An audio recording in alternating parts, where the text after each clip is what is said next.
سلام عرض میکنم خدمت همه علاقه‌مندان حوزه آموزش و تکنولوژی به کانال تکنویاد خوش اومدین. توی این ویدیو قصد دارم برم سراغ سایت سامانه تقدیرنامه رسمی که باهاتون در اینستاگرام به اشتراک گذاشتم. قصد داریم که با همدیگه هم نحوه کار با سایت رو تمرین بکنیم و همین که یک سایت مشابه درست بکنیم. با من همراه باشین تا انتهای ویدیو.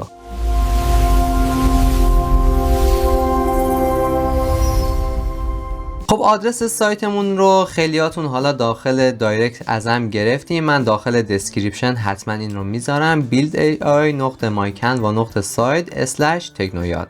حتما واردش بشین و ترجیحاً از VPN استفاده بکنید تا سریع و راحت بالا بیاد. به محض اینکه وارد شدین تنها کاری که باید انجام بدین اینه که اطلاعات مختلف رو ویرایش بکنید و در واقع جایگذاری انجام بدین. الان برای مثال من به نام مدرسه، پایه و کلاس کار ندارم و فقط اسم خودم رو بین دانش آموزا اضافه کردم. حالا بخش‌های مختلفش رو من میتونم ویرایش بکنم ولی برای این ویدیو قصد ندارم حالا خیلی طولانی بشه، کار ندارم، ولی همین رو بدونین که تک تک اجزای این تقدیرنامه قابل ویرایش هستش. خب کافیه که از اسکرول موس استفاده بکنم و به پایین صفحه بیام و این پایین روی گزینه دانلود PDF گروهی کلیک بکنم. چون اسم چند تا دانش آموز مختلف رو دادم باید حتما این گزینه رو کلیک بکنم. روش که بزنم یک صفحه فوری برام باز میشه، یعنی در کسری از ثانیه این رو برام تولید کرده. و بعدش هم که این پنجره میاد بالا که ازم میخواد اون رو به عنوان PDF ذخیره بکنم. کافیه من رو سیو بزنم تا PDF اون برام آماده بشه. اما چیزی که میخوام بهتون بگم اینه که اگر این صفحه اومد بالا و نتونستین اون رو بیارین، کافیه کنترل پی رو بزنین تا این صفحه باز بشه. داخل گوشی هم دقیقا همینه، این صفحه باز میشه و کافیه شما سیو از PDF رو بزنید. خب این از سایتمون، سایتی که خودم طراحی کردم و دامینش هم تا همیشه پابرجا هستش و هر وقت بخواید میتونید ازش استفاده بکنید. حالا بریم سراغ این که افکار تو سرمون رو برای مثال به سایت تبدیل بکنیم. چیزی که تو ذهن من بود این بودش که معلم حالا جایزه نداره که هر هفته به دانش آموزاش بده. بانک جایزه مدرسه قطعا محدوده و خیلی وقتا هم خالی هستش و دانش آموز نیاز به یک جایزه و تشویقی داره. برای همین من از تقدیرنامه های مجازی استفاده میکنم که فقط حالا یا هزینه پرینتش هستش و یا کلا میتونیم به صورت مجازی تحویلشون بدیم. حالا بریم سراغ درست کردن سایت. چجوری میتونیم ما همچین سایت هایی رو خودمون درست بکنیم؟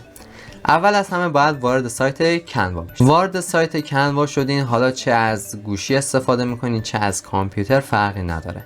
وارد بخش کنوا AI یا هم هوش مصنوعی کنوا بشین.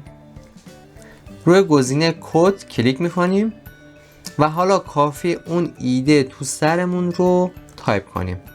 خواهید دید که در 2 دقیقه یا 3 دقیقه واسه ما یک سایت تولید میکنه. حالا بریم ببینیم آیا واقعا سایتی که تولید میکنه به درد میخوره یا نه. من این رو روی همین پروژه‌ای که درست کردم بهتون نشون میدم. خب این صفحه اون صفحه‌ای هستش که من همین سایت تقدیرنامه رو درست کردم. همونطور که میبینی اینجا زده ورژن 20، یعنی من 20 بار این رو ویرایش کردم تا به خروجی دلخواهم رسیدم.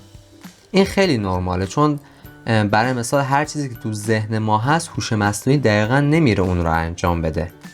بستگی به اون دستوری که بهش میدیم هست، بستگی به یک سری محدودیت ها داره که هوش مصنوعی داره، کنوا داره و ما باید اون رو در نظر بگیریم. برای مثال یکی از محدودیت هایی که کنوا داره، برای مثال اگر ما سایتمون رو بخوایم روی دامین خود کنوا بذاریم که بقیه هم بهش دسترسی داشته باشن، گزینه دانلود کار نمیکنه. من شاید حدود 1 ساعت و حدود 10 بار اون رو ویرایش کردم و در نهایت به همچین خروجی رسیدم که وقتی روی دانلود میزنم این صفحه باز بشه. این یک صفحه آفلاینیه در واقع و رندرش رو خود مرورگر میگیره، یعنی خروجی رو خود مرورگر درست میکنه. حالا فرض کنیم ما یک چیزی تو ذهنمون هست و اون رو میخوایم به سایت تبدیل بکنیم. برای مثال ازش میخوام که یک تمرین بده که دانش آموز ضرب ها رو انجام بده.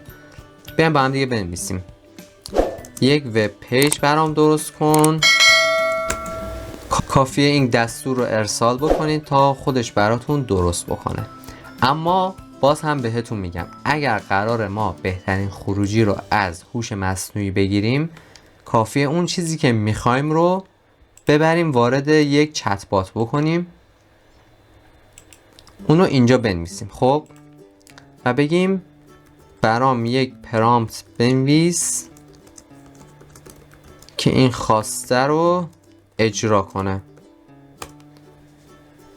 در واقع بیایم خواسته هامون رو به یک هوش مصنوعی بگیم و از اون بخوایم که پرامپت درست کردن، دستور درست کردن اون رو بهمون بده.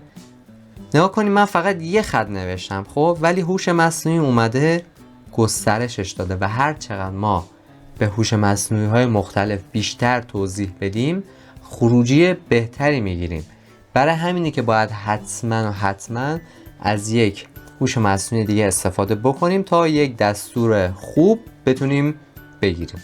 خب من اون پرامپت کوچیکمو که بهش دادم یه همچین خروجی ساده‌ای بهم داد. فقط نوشته تمرین ضرب 9 ضرب در 5. برای مثال من می‌نویسم 45 بررسی میزنم و بهم یه آفرین میگه و تمام. اگر اشتباه بزنم میگه دوباره تلاش بکن. خب این یک سایته، یک سایت برای تمرین ضرب. کافیه من روی دکمه پابلیش کلیک بکنم. خب ما اینجا یک سایت ادرس داریم و یک ساب پس. اینها چی هستن؟ سایت ادرس در واقع بار اول که شما با اکانت خودتون میخواین سایتتون رو پابلیش بکنید یا منتشرش بکنید، در واقع ازتون میخواد یک چیزی بنویسید. من چون سایت ها رو با هوش مصنوعی درست کردم برای همین نوشتم build AI. این قسمت مای کنوا نقطه سایت هم که ثابت هستش. حالا از اون به بعد شما هر سایتی تولید بکنید یک ساب پس داره یا یک ورودی انگار. برای مثال برای این سایت من همین تمرین ضرب رو به انگلیسی نوشته و گذاشته. حالا من روی همین پابلیش کلیک میکنم و ثبت میکنم و سایت من تقریبا تو 10 ثانیه آماده است. کپیش میکنم و با هم دیگه بریم بازش بکنیم. خب همونطور که دارین میبینید سایت من بالا اومده و از این به بعد من این لینک رو به هر کسی بدم بهش دسترسی داره. ما در واقع یک سایت درست کردیم ولی با یک پرامپت ضعیف.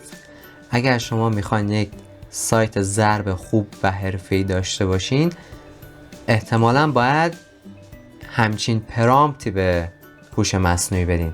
کاری که من برای سایت تقدیرنامه کردم دقیقاً همین کار بوده. استفاده از یک هوش مصنوعی دیگه برای اینکه به بهترین خروجی برسم. در پایان ازتون ممنونم که این آموزش رو نگاه کردین. امیدوارم شما هم سایت خودتون رو درست بکنید و اگر سایتی درست کردین حتما داخل کامنت ها با ما به اشتراک بذارین و بذارین همه استفاده بکنن. تا ویدیو بعدی، خدا نگهدار.